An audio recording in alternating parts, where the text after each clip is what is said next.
Hello, my name is Joe, and welcome to my channel. This is actually part 2 to the video, so if you haven't seen part 1, go ahead and go watch that first. I'll wait. Alright, done? Cool. Now that we've determined who the relics may be connected to, let's get down to who might use these relics based on what we've said, as well as how they might be used. Starting with Jinn. Given the fact we actually know for sure that Jinn is the genie from Aladdin, who would be better to use her last question than the character inspired by Aladdin himself? Emerald. While earlier on in this volume I thought of this and wanted to believe it, Emerald didn't really have the means or the motivation to do it. Now, though, I think there's a really good chance for it. Last episode, we saw that Emerald listened in on Oscar's conversation with Hazel, and she heard the password to use the lamp, as well as what Salem's true plans are. That she wants to destroy the world. Emerald, more than any villain in the show, has been shown as the character most likely to be redeemed, save for maybe Hazel himself. While she still takes villainous actions, she never takes pleasure in seeing the great tragedies they cause like Cinder or Mercury seem to. It's almost sad. It's horrendous. Focus on the Elysian Nights. Oh, I'm getting all of it. If Emerald is able to get her hands on the lamp and use the last question, perhaps ask, what is Salem hiding from us? Likely with Hazel and perhaps even Cinder and Neo, this may be the impetus for her leaving. Perhaps joining the heroes or simply running away. Also, I just feel like it would be kind of fun, since RWBY was the one to ask what is us been hiding from them, and Emerald could be the one to ask what is Salem hiding from them, with them both being like named after gems, but they're contrasting color. I just think it's kind of fun. Moving on from that, we'll go into who will use the Relic of Creation and its blue fairy inspiration. I did not intend for that to rhyme, but I am sticking with it.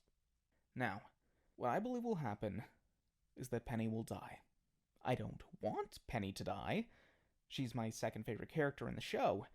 However, I feel like she's been demonstrating many of the same flags Pyrrha had before her own death. However, I don't believe that has to be the end. People seem to forget that in the Pinocchio film, the Blue Fairy's gift came in two parts.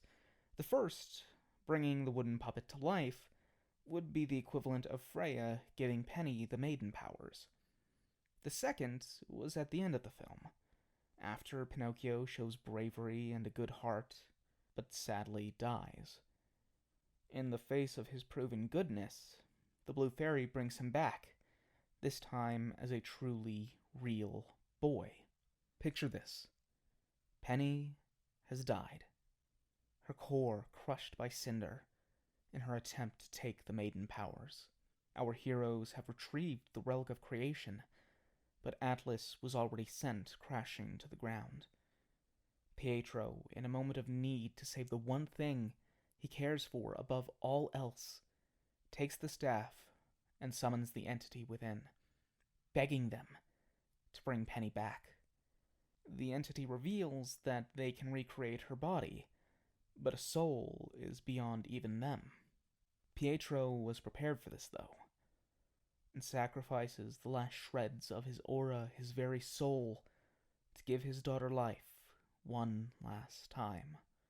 He dies with a smile on his face, and Penny as his final sight, reborn this time as a real, human girl.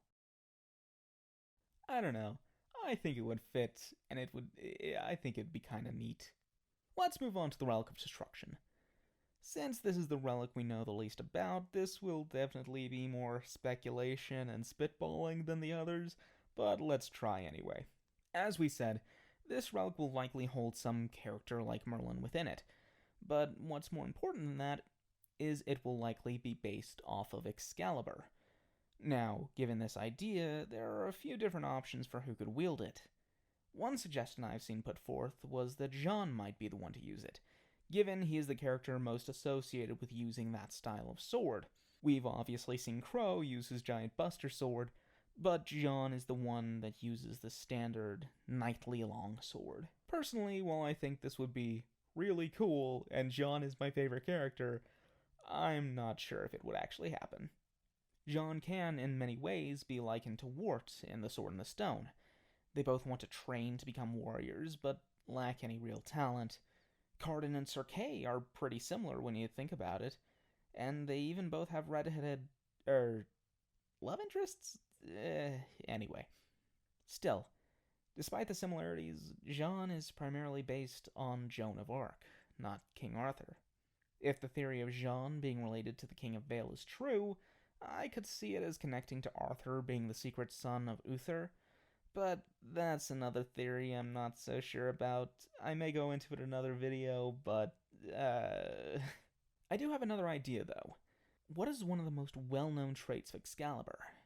In most common interpretations of it, the sword can only be pulled from the stone by the one true king of Britain. From a certain point of view, it's almost as if the sword chooses who can wield it. Now, what other weapon is shown in popular culture to choose its wielder? Mjolnir. Yes, the Hammer of Thor shares a few similarities with Excalibur.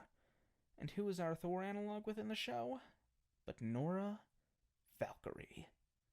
While we've never seen Nora use a sword, she has in fact been shown to be Destruction incarnate. Nora has been getting some character development this volume, but she's also been out of commission for about half of it, and doesn't look like she'll be waking up anytime soon. So this could be a good option for her getting more development within Vacuo, and seeing her eventually rise up and use the Relic of Destruction herself. Getting strong and hitting stuff isn't all Nora is, but it is a part of it.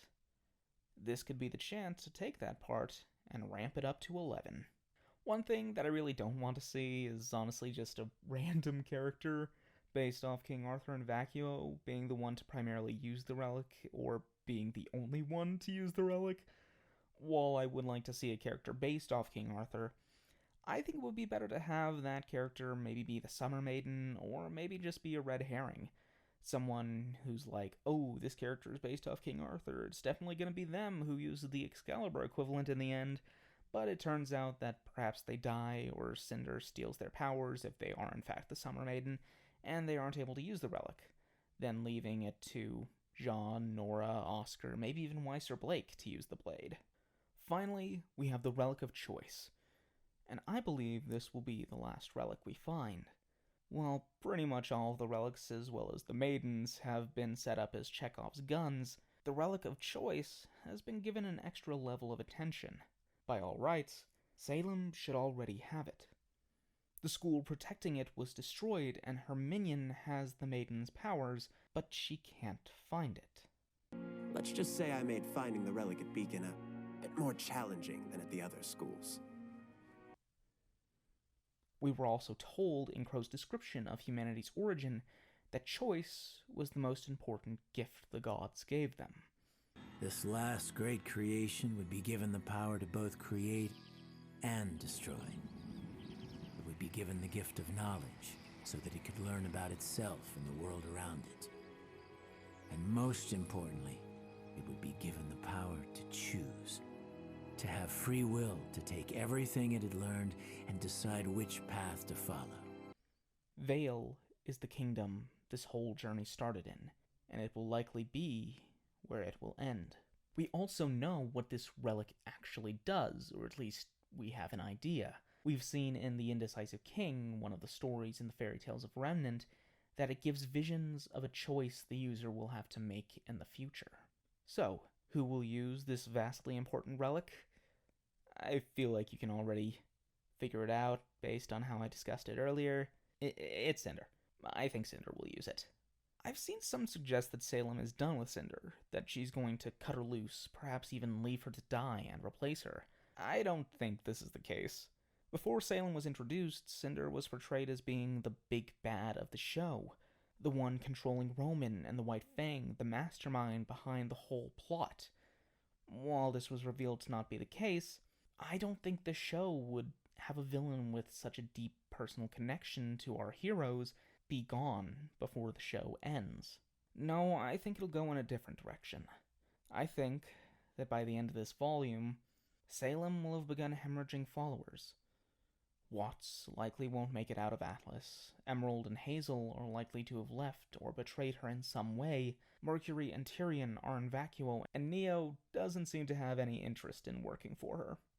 So Salem will choose to hold on to Cinder, pulling her deeper into the web of abuse, manipulation, and control that defines their relationship. As time goes on, Cinder will continue to desperately grasp for any power she can get her hands on. Maidens, relics, followers, anything.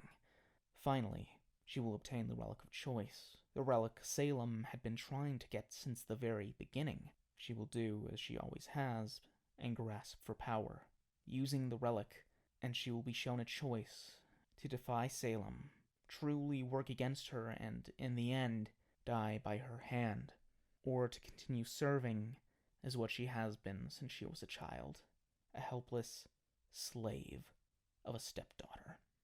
While it probably won't go exactly like that, it is a possibility for how the Relic of Choice could be used. I have another idea featuring a certain silver-eyed huntress, but I'll probably leave that for another time. So, what did you guys think? Do you agree? Disagree? Think everything I just said is really stupid? Let me know in the comments below. Until next time, safe journeys, my friends.